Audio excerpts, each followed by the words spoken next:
I specialize in uncovering and explaining criminal cases in East Asian countries, particularly in China. On November 27, 2009, around 4 p.m., a shocking mass murder occurred in Daxing District, Beijing, the capital of China. What made this case particularly chilling was that the perpetrator was the head of the household. What hidden flaws lay beneath this cold-blooded act? What drove him down this irreversible path? Let me reveal the story behind the Daxing mass murder. Mass murders, known as manhunt in Chinese, appear in various heinous crimes worldwide, typically associated with robberies or sadistic serial killings, where the perpetrator eliminates an entire family after committing the crime. The Daxing mass murder differed from typical scenarios of its kind and was even more brutal and outrageous. Despite the abhorrence, let's try to understand this unprecedented mass murder from the perspective of the criminal. It's a heavy narrative, so let's start from the beginning. In November 2009, a shocking mass murder occurred in Daxing District, Beijing. Li Lei, a man in his early 30s, brutally killed his parents, wife, sister, and 2 young children. Remarkably, Li Lei was declared mentally sound upon apprehension.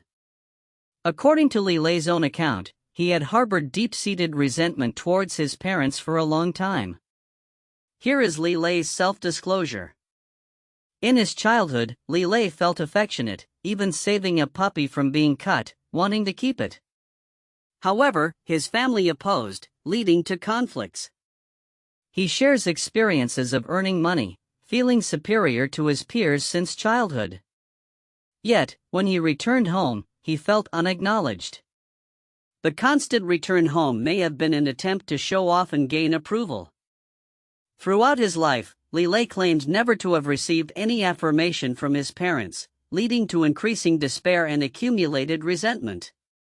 All this despair and resentment finally erupted on October 23, 2009. Starting from that day, an auspicious occasion with many weddings, Li Lei was asked by his father to drive him to a relative's wedding. During the celebration, everyone admired the seemingly perfect family of Li Lei, unaware that this was the beginning of a countdown to tragedy. Li Lei said in his confession on December 19, 2009, "I felt too much pressure, and I had thoughts of killing them a long time ago. I bought a knife last year and usually kept it in my bag or sometimes in the car, but I never acted on it. On November 23, I suddenly couldn't take it anymore and killed them. It's like wanting to end it together. If I can't live, then I won't live."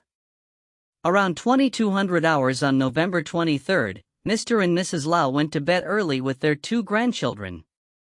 Their son, Li Lei, and his friends were dining outside, drinking some alcohol. Following the time set by his wife, Li Lei returned home. Li Can, who had just entered university, was happily chatting online with her boyfriend about the TV series Dwelling Narrowness. Although the young couple in the TV series had some trivial issues leading to their separation, Li Can envisioned a beautiful future with her boyfriend, immersed in happiness.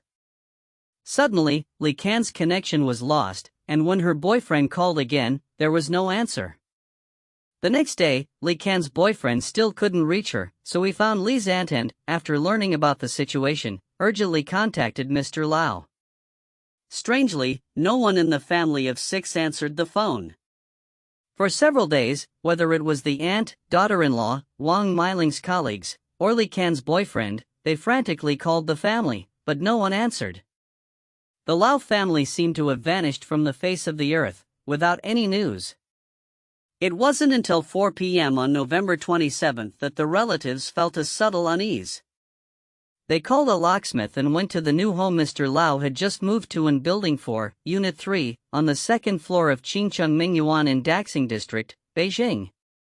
The locksmith couldn't open the door, so the neighbors suggested using a ladder to climb from outside to see what was going on. Soon, relatives brought a ladder, climbed to the 2nd floor, and looked inside. They discovered a person lying in the room, seemingly dead, but that wasn't all. When the relatives entered the house, a strong smell of blood and the stench of decaying bodies hit them. The floor was covered in blood, furniture was splattered with blood plasma, as if a robbery had taken place, creating a chaotic scene. Upon counting, there were 1, 2, 3, 4, 5, 6 bodies lying on the floor. Murdered, they were murdered. In panic, the relatives quickly called the police. The crime scene was soon sealed off by the police. All 6 victims died from sharp weapons, and the perpetrator had cleaned up the scene. All doors, windows, and even the windows were intact, with no signs of intrusion, a typical locked room murder. After investigation, the victims include the elderly couple, Mr. and Mrs. Lau, the daughter-in-law Wang Miling, and 2 grandsons. The younger grandson is less than 2 years old, while the older grandson is 6. In addition, there is a daughter named Li Can. However, the son, Li Lei, is missing, and his whereabouts are unknown, with his life hanging in the balance. According to relatives, in the simple times, Mr. Lau was a genuine farmer who actively participated in the production team. He held the position of the eldest in the family, had a younger sister, and 2 younger brothers. Overall, he was a genuinely good person. The only conflict he had with others occurred during his youth. At that time, Mr. Lau opened a building materials factory, reportedly making a considerable amount of money, but also having many unsettled accounts. Coupled with recent demolitions, he received a substantial amount of money.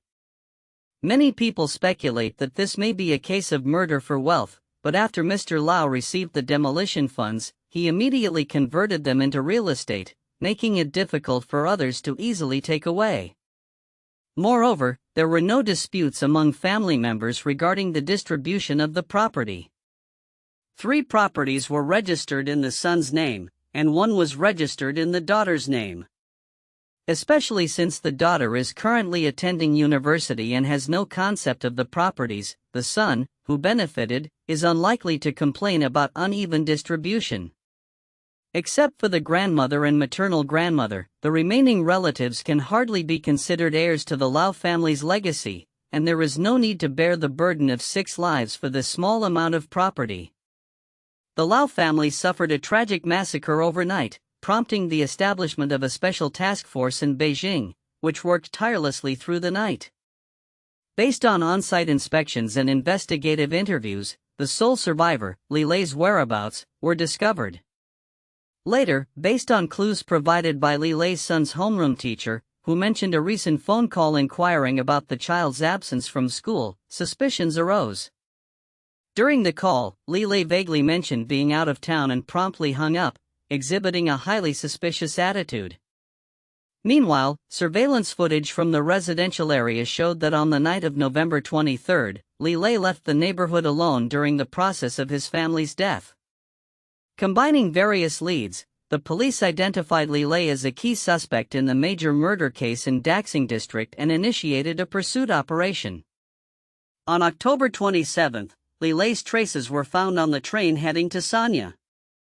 Upon receiving the notification, the Sanya police, in collaboration, discreetly sealed off all passages at the station. However, when the train slowly pulled into the station, passengers started disembarking, yet Li Lei was not among them. The Sanya police had no choice but to expand the search range, conducting a comprehensive investigation at the airport, stations, docks, hotels, and guest houses.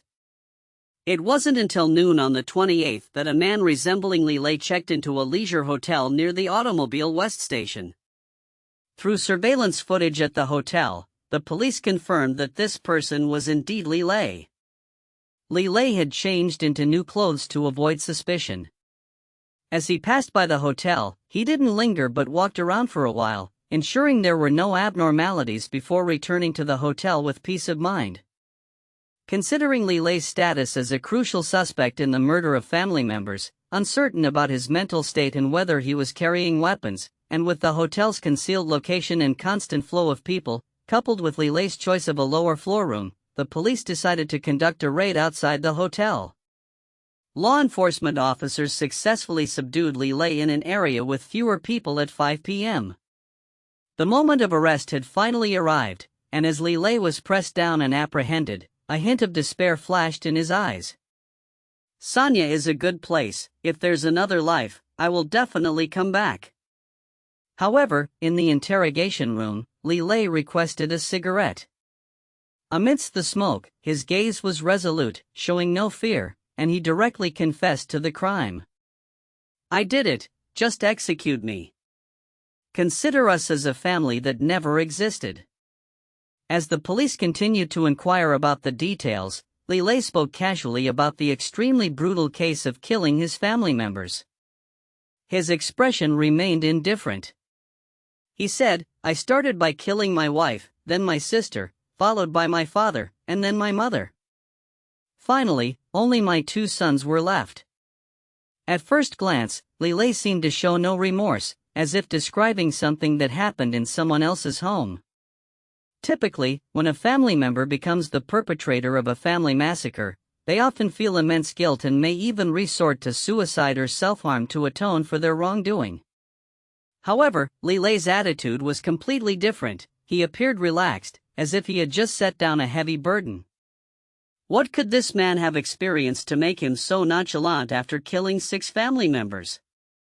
Tomorrow, we will continue the discussion and explore what he went through from childhood to adulthood. Looking forward to further dialogue tomorrow.